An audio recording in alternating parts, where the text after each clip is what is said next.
Of all the teams that we could have got in the first knockout round of the Champions League, I guess beating Barcelona is how you become a European superpower again.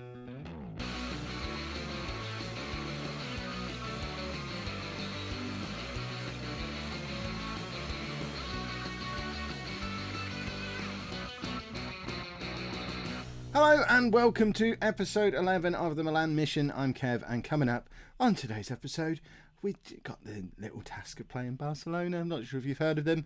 They play in the Spanish league. They've got quite a good record, actually. I'm surprised you haven't heard of them. Yeah, we're going to get thumped, aren't we? Before we do that, we've got to play Napoli in the league, and we're actually down to 7th in the league now, as you can see from that little league table up there. And it's because we haven't won a game for a long time. We haven't won a game this year, actually, and it's middle-ish of February. The last time we won was the last game before the winter break, and it was only a 1-0 win against Frosinone. We're still just not scoring goals. After we came back from the winter break, we actually went 3 games in a row without scoring at all. 3 consecutive 0-0 draws, and in our 6 games since we've been back from the winter break, we've only scored 2 goals. I mean, it is getting ridiculous at this point. I just don't know what to do about it. We're trying to freshen up the squad. We had quite a productive transfer window, I thought. We've started to clear out some of the deadwood. Lionel Vangioni left. Jose Sosa left, Luca Antonelli left. We actually agreed a deal for Zapata to leave as well, but he turned it down at the last minute. After we'd already signed his replacement, we've done that thing again where we bring in the replacement before the player leaves, and now we're stuck with too many players. This time we've got too many players at centre-back. Because when it looked like we already knew we needed 1, and then when Zapata agreed to leave, we decided to bring in 2. So we signed Matej Mitrovic for £3 and a bit million, young Croatian. He was the extra one that we brought in. It turns out we probably didn't really need. He's only our 4th choice now, slightly better than Zapata, but not anything spectacular. And he's not got anywhere near as much potential as we thought he had.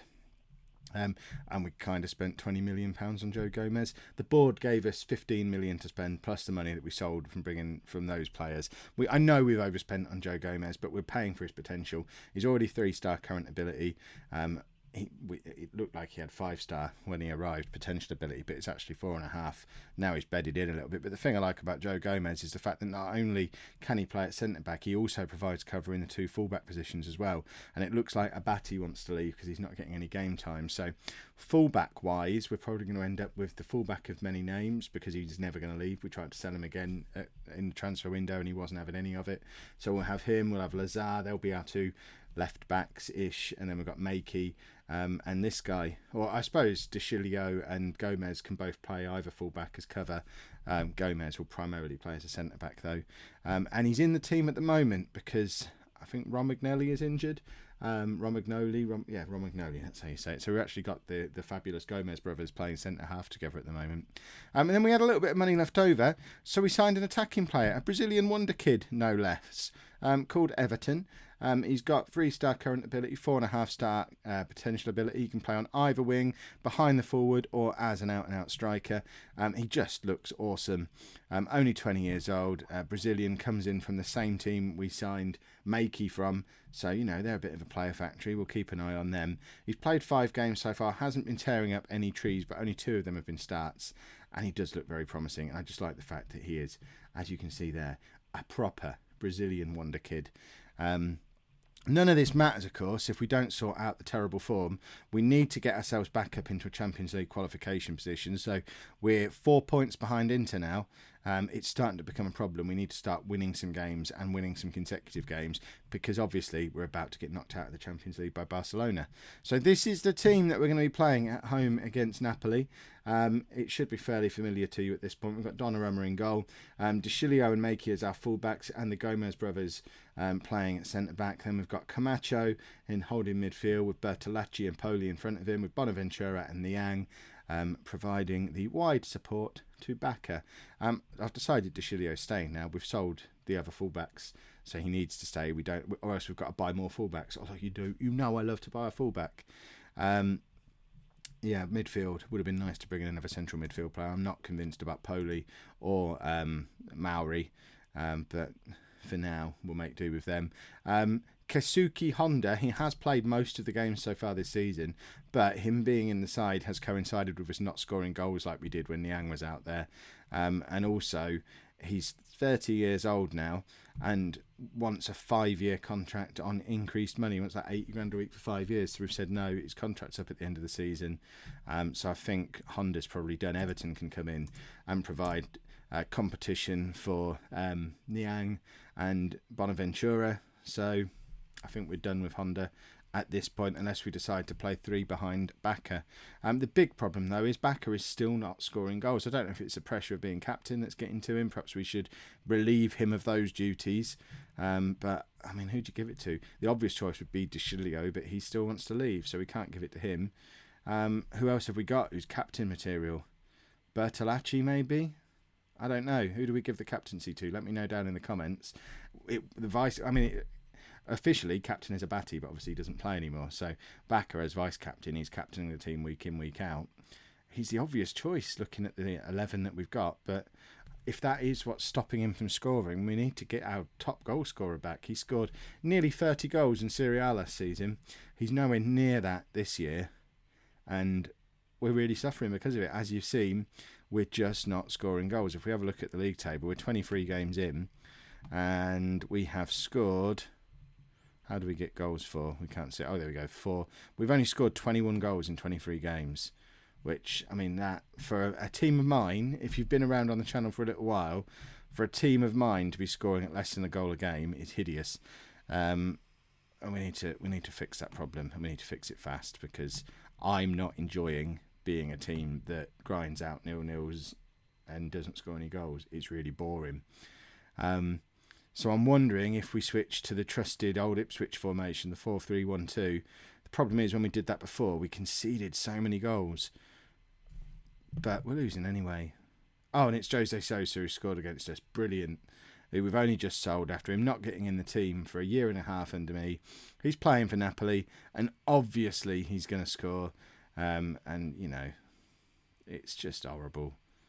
What do we have to do? We're going to the Ipswich system. We're doing it now. We're playing Barcelona in a week.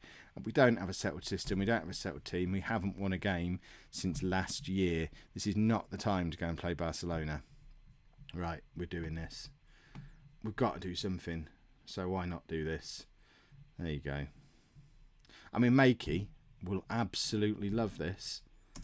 Bakker and Niang are going to get so many chances from Makey in this system that it might be ideal now we've got a better right back. Who knows? But I imagine they're just going to waltz through and score lots of goals, because this system just doesn't seem to work in Italy. We tried it last year. It'd be wonderful if we came back and won this game and had our new system, though. Right, got on De Sciglio trying to get the cross in. Bertolacci to Poli. The Gomez brothers, neither of them near. I don't know which one it is, because one of them's got an accent over his name. I don't even know which one's which either. Bonaventura's in. We've got a goal back. We've actually scored a goal, everybody. It's Giacomo Bonaventura coming in from the attacking midfield position. Who'd have thought playing with a player in behind the strikers works? Bakker with the beautiful little through ball. Less pressure on him, playing him as a complete forward on support rather than attack. Niang's supposed to be the man there to score the goals. And we've got a goal. But we've scored a goal, everybody. We might have our new system, and it's the first system we tried when we turned up in Italy a year and a half ago. Right, Niang's coming off. We'll bring on Luis Adriano. The only problem is we've just signed a Brazilian wonder kid who's a winger, and now's not really the time to stop playing as wingers, presumably. But, you know, if it's the way to win some games, we'll sacrifice our wonder kid if we have to. Right. Come on, let's go and win this match. We need to win. We've got to. We can't have a season not in the Champions League. It really does go against the whole plan of what we're supposed to be doing here. And plus, I suspect I'll probably get sacked if we don't qualify for the Champions League, because the board have really supported me this transfer window, given me a lot of money to spend, and I've told them these are the players that are going to take us back into the Champions League again. So if they don't, they probably should sack me. Right, come on, we've got 10 minutes. We've got to get a goal. I might switch Luis Adriano and Bakker around. Play Bakker as a poacher and just see how he likes it. There you go. Do that. I mean, I don't think I've ever played Bacca as a poacher, but he scores so many goals. Perhaps take a bit of the complete forward pressure off of him. Tell him, right, you've got 10 minutes. All I want you to do is nab a goal. Don't get involved in anything else. Just stand on the edge of the 6-yard box and kick the ball towards that big net if it comes anywhere near you. Right, one of the Gomez brothers heads clear, and there we go. It's 1-1. I mean, we've scored a goal, which is progress. We're back into a Europa League spot, which is progress. But if we end up finishing there, it's going to be a disaster. Right, well, we're playing Barcelona now. This is going to be fun, isn't it? Oh, God. Here's the theory. We're almost certainly going to lose whatever I do. But if I use any of the systems we've been using this season, we won't score any goals. So the best we can hope for is a draw. And we're at home, and we'll go to the new camp and get thumped there instead. Either way, we're going out. If we do this, if we just go at them and properly attack, maybe, just maybe, we'll surprise them, get a 3-0 win or something ridiculous, and somehow find ourselves going to the new camp knowing that we just have to do a full-on Italian defensive job to beat Barcelona. And if we beat Barcelona, we'll win the Champions League. That's the theory. It's obviously not going to turn out that way. I mean, Joe Gomez, bless him, he doesn't understand what's going on. He spent the last however many years at Liverpool not playing any games. He's playing it week in, week out for Milan in Serie A. Now he's playing against Barcelona in the Champions League. The poor lad, you know, he's never really played outside the Championship before. He doesn't know what's hit him. Yeah, we're doing this though. We're going for the diamond. You know everyone who's involved in it. You've seen us use a diamond before. Not in this save, admittedly. But this is very similar to the system that we used with Ipswich to win the Europa League when we weren't good enough. And we just kept going to teams that were much better than we were, doing this and just nicking results. So I just hope that we've got a little bit of the spirit of Ipswich in us and we can just nick a result. But I mean, that's not good. No, I mean, there's Messi running at us. It's the first time I've had that happen. And that Neymar running the other side, and there's Suarez in the middle.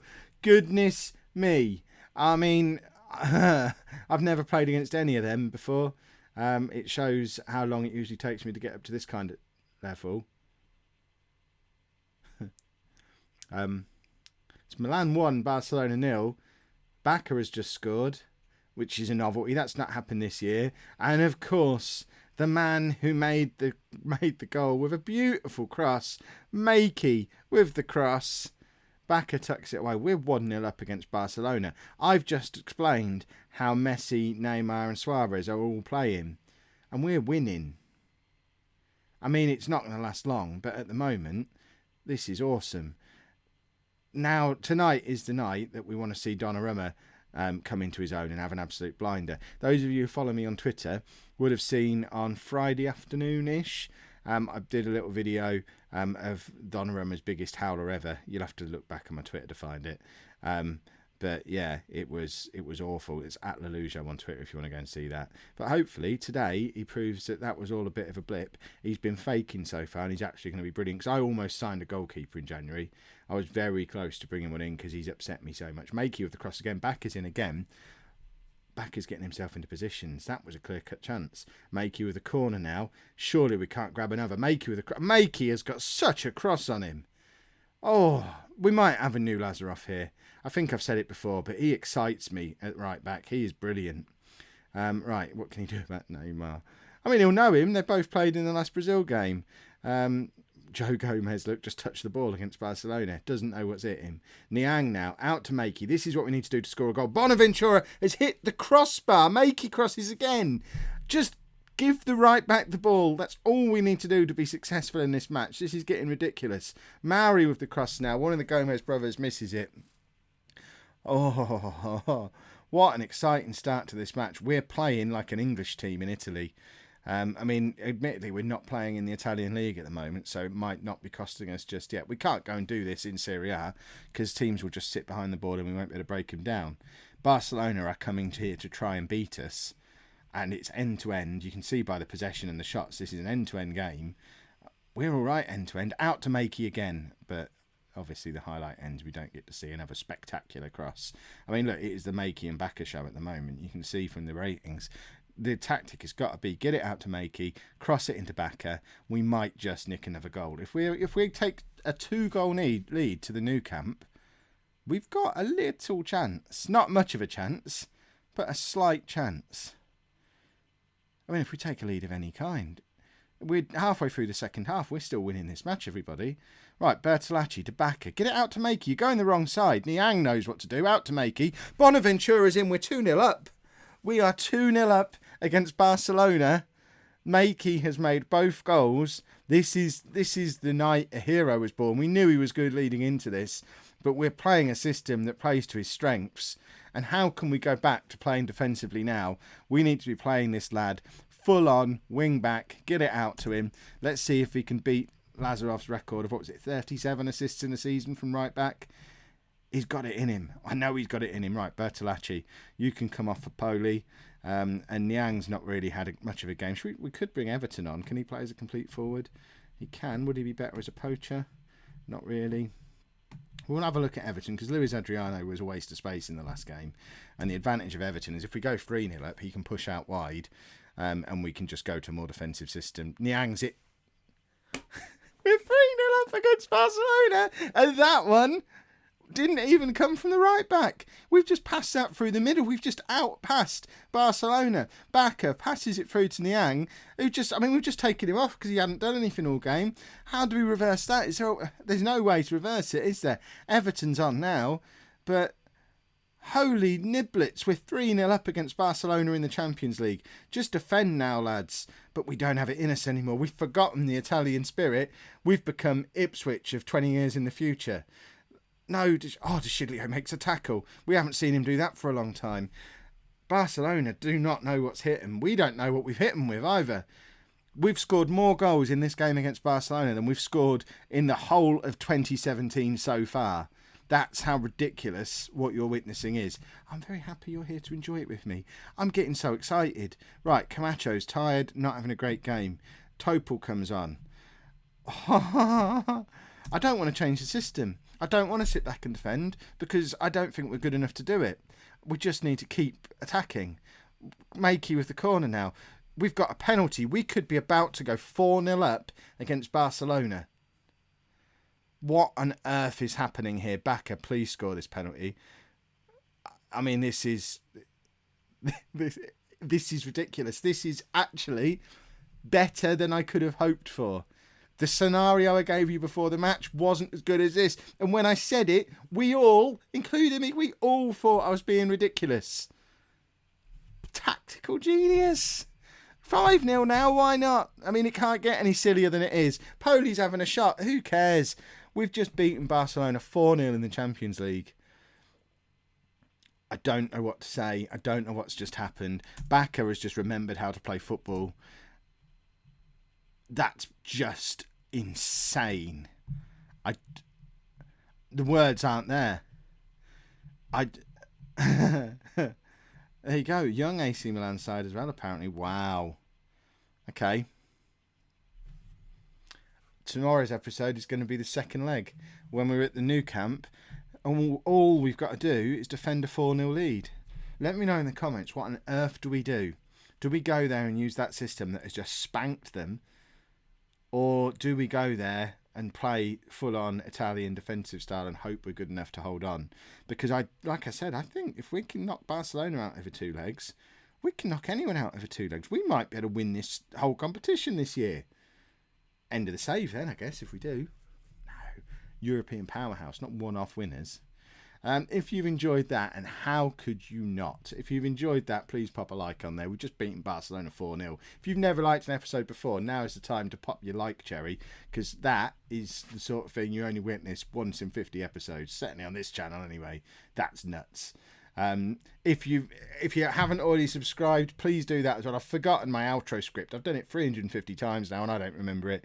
Just thank you for watching. I need to go and have a lie down.